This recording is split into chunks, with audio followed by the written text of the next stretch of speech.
Hello, I'm Dr. Michael Dolski, the Command Historian for the Air Force Reserve Command.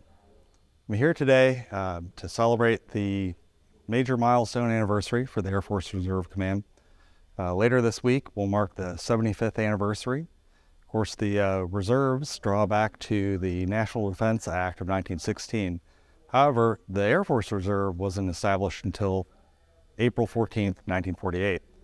So this Friday, later this week, will mark 75 years as we look back, reflect upon, and celebrate the rich traditions and proud history of the Air Force Reserves.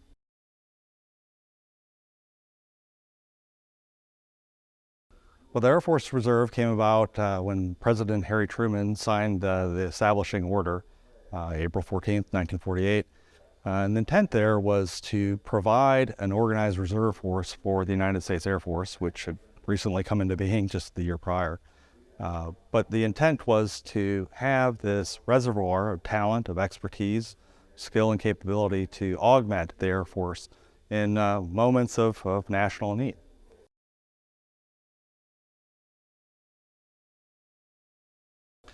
The most significant contribution of the Air Force Reserve over the past 75 years has been its steady ability to provide that reservoir of experience, talent, skill, and capability. Right from the get-go, 1948, with Berlin Airlift, just 2 months after the creation of the Air Force Reserve, through the Korean War, the Vietnam War, through the operations Desert Shield, Desert Storm, through the global war on terror and contingency operations, and routine to extraordinary activities in that 75 years period. The Air Force Reserve has been able to provide combat-ready forces at a moment's notice. And the separate contributions are too numerable to count, to list out individually, but from my standpoint, the most impactful contribution is that overall level of effort to support the nation's needs.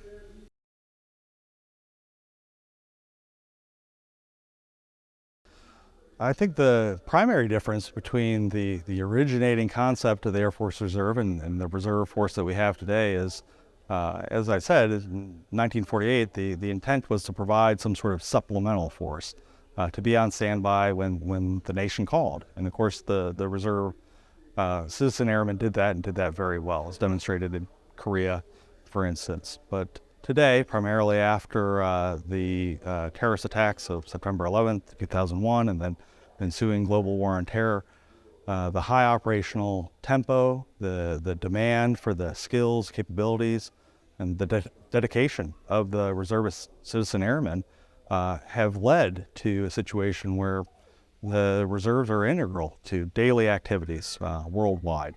So rather than being just a supporting or supplementary force, it is now a force that is very much involved in planning, preparations, and execution on a daily basis.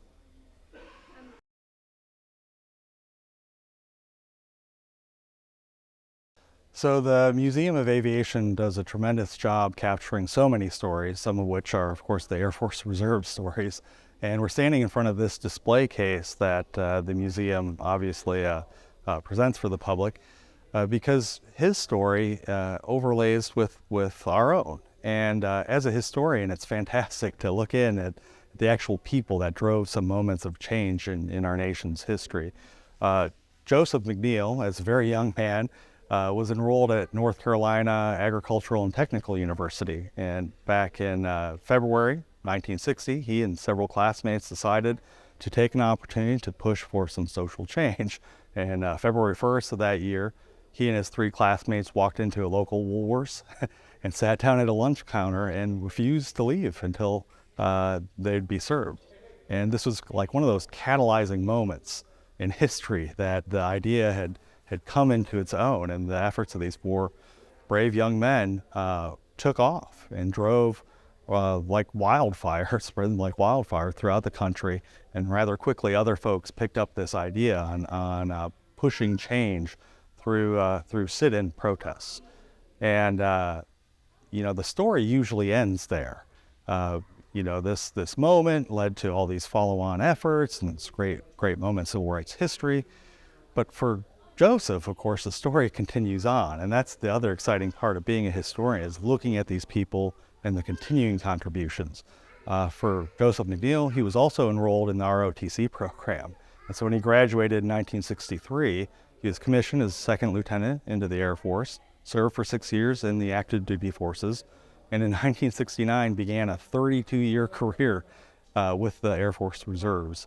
And because of his exemplary dedication, passion, and obvious ability, he rose over time through various levels of authority, culminating as the commander for the 22nd Air Force at Dobbins Air Force Base here in Georgia, and ending his Air Force career as the mobilization assistant to the commander of the Air Force Reserve Command.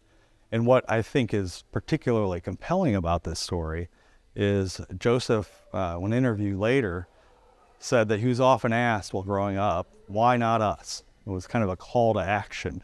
And this, of course, is a call that he carried with him at this key moment in history, that sit-in in February 1960, but obviously motivated him and drove him throughout this important career with the Air Force Reserves. And as a reservist, he was able to also maintain an exemplary civilian career. So he ended a 15-year tour at the Federal Aviation Administration, where he was able to effect great change there. So we're standing before General Joseph McNeil's display case today because I think it serves as an amazing lens through which to look at the Reserve Citizen Airmen experience, where people have to navigate multiple worlds at the same time, but are called on to push change, to lead, and to contribute in these many different capacities.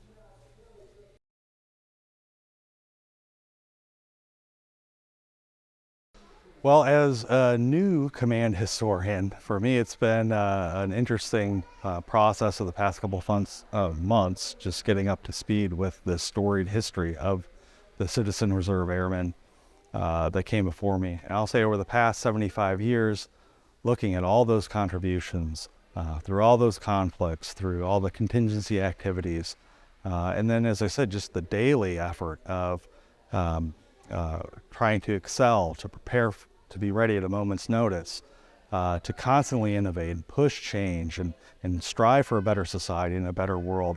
It has been intensely humbling for me to just play a small part in capturing the record and helping preserve this story as we look to the next chapter in the Air Force Reserve history. And I'm very happy to be a part in that, and think through how, as our airmen continue to ensure that we're combat proven and ready at a moment's notice, that we're also adapting and innovating and taking stock of the challenges and opportunities on the horizon. So I can't wait to see the next 75 years.